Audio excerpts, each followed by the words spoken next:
ফেসিবাদের অহংকার কোন লীগের আস্তানা ফেসিবাদের আস্তানা কুতুব লীগের আস্তানা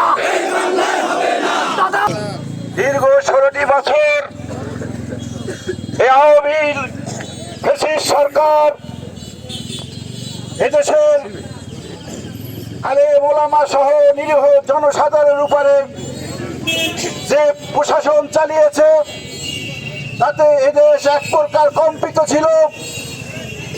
আল্লাহর অশেষ মেহেরবানিতে এই 5ই আগস্ট আওয়ামী সরকার এদেশ থেকে বিতাড়িত হয়েছে। আমরা দেখতে পাচ্ছি এই রকম ধস পৃথিবীর কোন রাজনৈতিক দলের আসেনি, কারণ ওরা এদেশের আলেম ওলামাদের উপরে অত্যাচার করেছে, মুসল্লিদের উপরে অত্যাচার করেছে। আমরা বলতে চাই, যারা এদেশের নিরীহ মানুষকে হত্যা করেছে,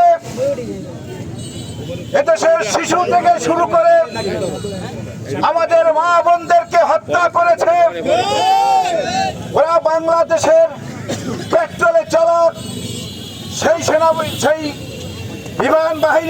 বিমান দ্বারা এদেশের মানুষের উপরে হত্যা চালিয়েছে। এই আওয়ামী সরকারের এই দেশে রাজনীতি করার কোনো অধিকার নাই।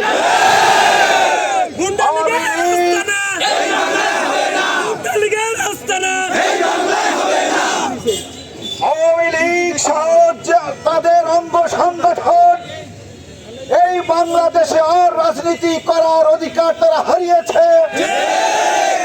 যারা নিরীহ মানুষের উপরে অত্যাচার করে, যারা এদেশের বিমান দিয়ে নিরীহ মানুষদেরকে হত্যা করেছে, গুলি দিয়ে বন্দুক দিয়ে দেশের মানুষদেরকে যারা হত্যা করেছে, নিরীহ মানুষদেরকে যারা হত্যা করেছে, তাদের রাজনীতি করার অধিকার এই বাংলায় না। তা আমরা বলতে চাই, জনসাধারণকে আমরা সজাগ থাকতে চাই।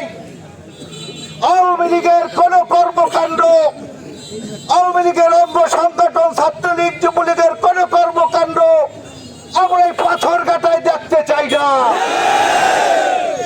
আপনারা যেখানেই দেখবেন সেখানেই প্রতিরোধ করে তুলবেন, সেখানেই এই শহীদ কাফেলা জামাত ইসলামকে আপনারা পাশে পাবেন। তাই জনগণকে উদাত্ত আহ্বান জানিয়ে এই দেশের মাটিতে আর কোন খুনিদের রাজনীতি চলবে না। ওরা তওবা করুক, ওরা বুঝুক যে নিরীহভাবে মানুষ